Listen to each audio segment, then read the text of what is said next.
From Upper Michigan Source, this is your Sports on Demand for Wednesday, June 6th. I'm Mike Ludlum. When you can't get enough players to field a team, especially when it's the end of the school year and there are plenty of activities, what alternatives does a Legion baseball coach have? Well, we found out last night when the Iron Mountain Golds visited the Marquette Blues. The Iron Mountain Golds American Legion baseball team is just starting its season. A couple players were missing due to school activities, which gave the coach a small problem. But the answer was easier than you think. 9-year-old Connor Pickett is the son of the Golds assistant coach. He played both games of this doubleheader in right field. He came up the bat in the middle innings. He walked the first time up, and he ran the count to 3-2 when... Yeah! Take your first. Oh, no!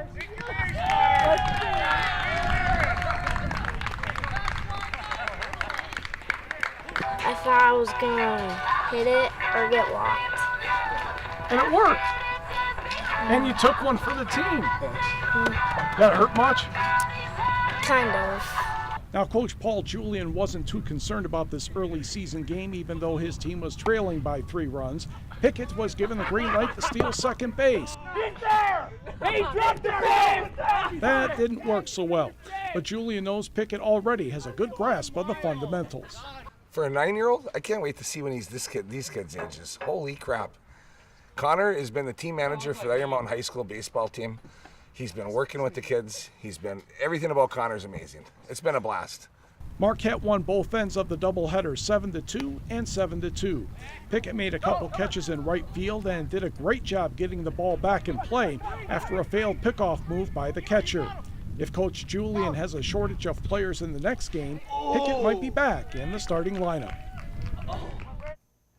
A number of high school baseball and softball teams are getting ready for regional play this weekend. One of those, the Escanaba softball team in Division II.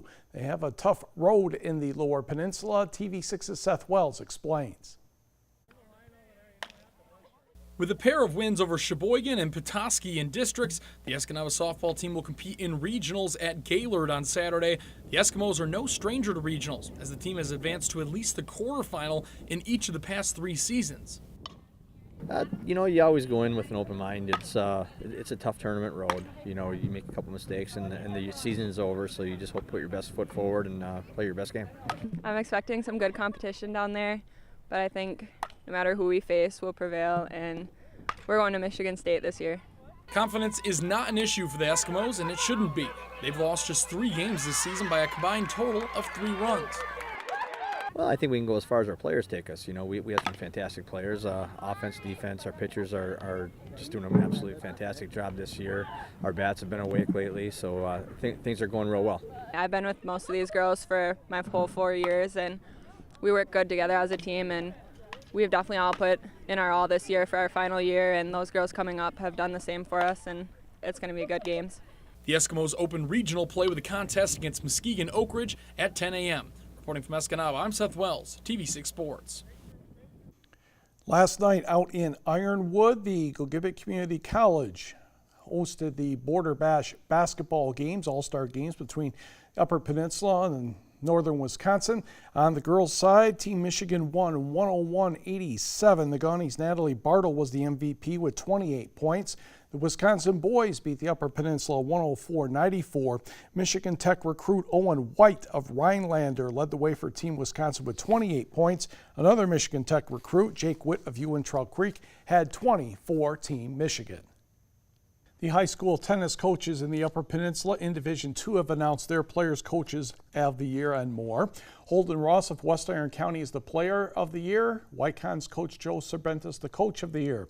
Honored at first singles, Adam Heitnen of Westwood, Neil Tomasoski of West Iron County, Mason Sheeting of Munising, and Hart Holmgren of Ishpeming. In the first doubles department, Dylan Willie and Jared Leroy of Westwood, Brandon Henschel and Kevin Ballinger of West Iron, Tyler McCarthy and James Swanson also of the Wycons, and Landon Peters and Eli Werner of Munising. John Beeline is staying at the University of Michigan after talking with the Detroit Pistons about their coaching vacancy. Beeline announced on Twitter today he's excited about coaching the Maize and Blue next season and in the years to come. Person with the knowledge of the situation told the Associated Press earlier this month Beilein interviewed with Detroit. The person spoke, of course, on the condition of anonymity because he was not authorized to speak publicly about the matter.